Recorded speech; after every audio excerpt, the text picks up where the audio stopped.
especially that quarterfinal game against the Pelicans. Is it going to be hard to get everybody to reset for just a run-of-the-mill regular season game on Friday? I don't think so. I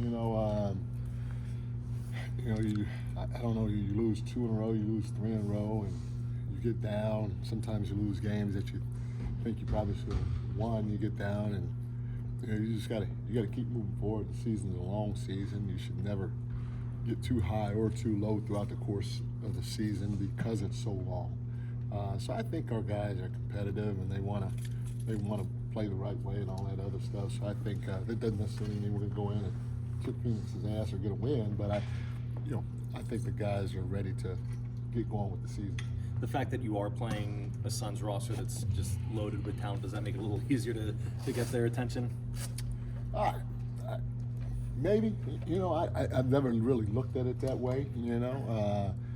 I feel like our guys have been pretty good at just realizing, hey, we got to come to play because this is the next one, and not necessarily looking at their record or anything like that. So hopefully we'll be locked in and ready to come out and play. Yeah. What's your messaging for the team right now? It's the same. It's we want to play fast, we want to play physical, we want to play together in the right way. So our messaging is not the same. We're not going to change it just because we lost this last game. We're going to stay the course. The season's a long season, and we feel like we can be great with what we have and what we're preaching. It's not often you get a break like this in the middle of a season. How beneficial was this week to just be on the practice floor, maybe let guys heal up a little bit too?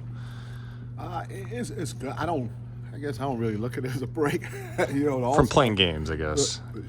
Yeah. What is today's Thursday? We played Monday, Friday. I guess I never really looked at it. It's hard for me to answer the question just because I never really looked at it as a break. Because we came in and practiced yesterday, we came in and practiced today. I'm a fan of practice now. I love to practice. I know guys don't. I wouldn't if I was a player. But it's always good to have multiple practices, in my opinion, while trying to get some rest. Was today, focus-wise, similar to yesterday, kind of a building off of yesterday with that defensive focus? We played a few 2-minute games, a couple of 2-minute games today to put guys in situations where, obviously it's the last 2 minutes of the game and kind of manufacturing who's up, who's down. We did some transition stuff.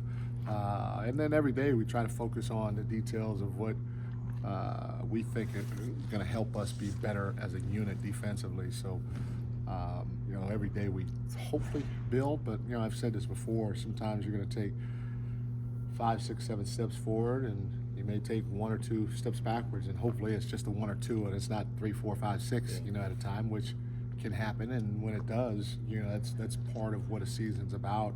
In my opinion, teams that can handle that are the ones that are going to do well in the playoffs because they faced adversity head on a couple of times throughout the course of the year. They figured it out together, and they move forward the right way together. So hopefully we don't take too many steps backwards.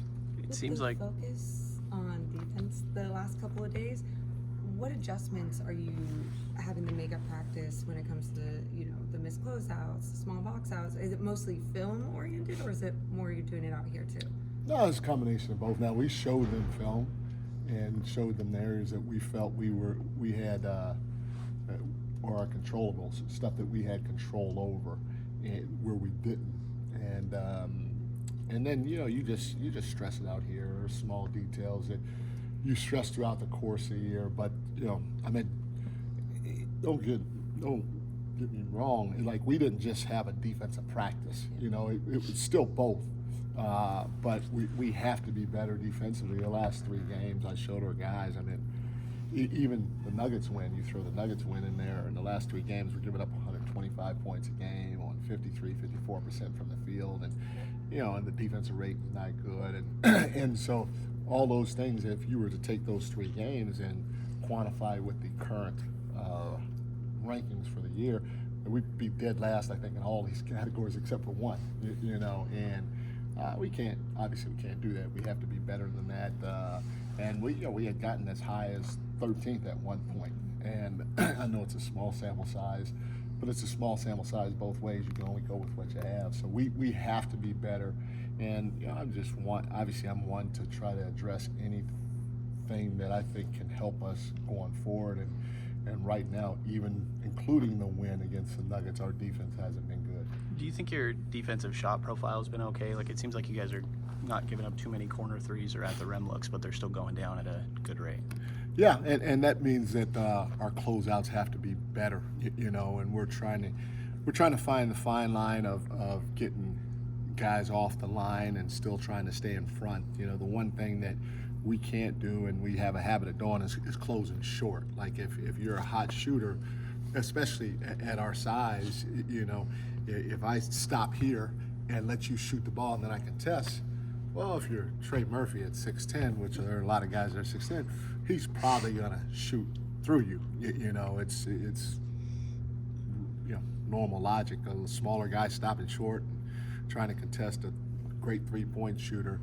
You got to get to their body, and now when you get to their body, you got to figure out how to get to their body, but not let them blow by you to where now we got to collapse and they can kick again. And if they do kick again, we just got to keep scrambling.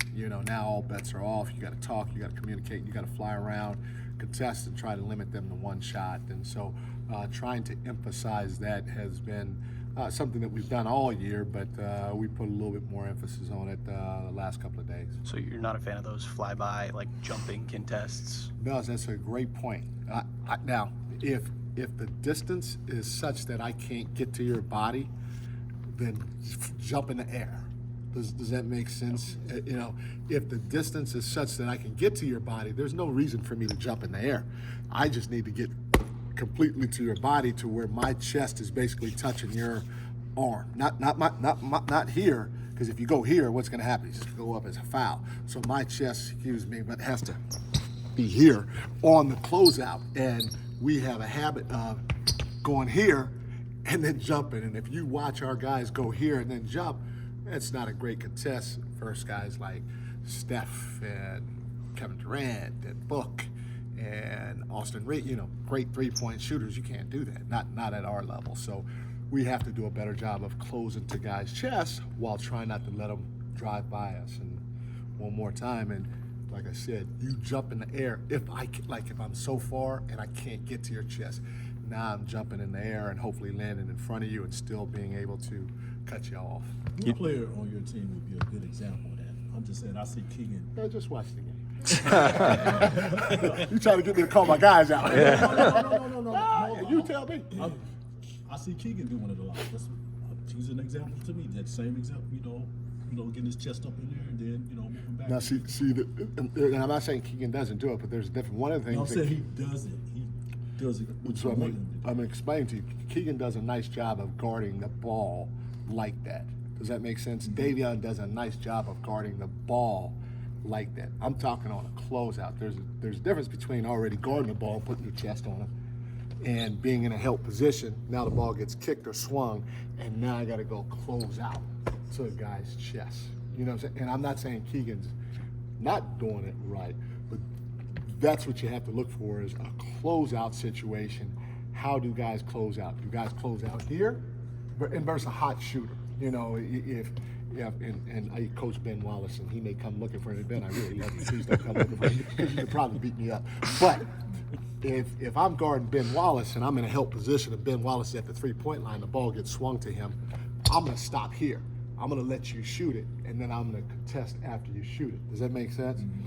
But a guy like Reggie Miller, okay, it's connected to the pass. Boom, I'm in a help position. I'm getting I got to have body-to-body contact with you when I close out. And, there are different ways you could teach it, technique-wise, and you have to do it what's comfortable. The one thing I don't want to do, if we can help it, is, like I said, there's two things. The first one is if you're Reggie Miller, is stop here, let you shoot it, now I contest. Reggie's making that 9 out of 10 times. Or if you're Reggie Miller, I'm here, and I can get to your body, but I just jump in the air way past you, and I stop, and I see you take a side dribble and shoot it. That's not good neither. So now you have to find a fine line in between. So I gotta, back when you're in elementary school, everybody teaches you to chop, chop, chop, chop, chop on the closeout. You can't chop, chop, chop in this league versus hot shooters. you got to run all the way to their chest, get to their chest, and show your hands. Get to their body with your chest while showing your hands. And now, as they're going up, you may raise up at the same time with them.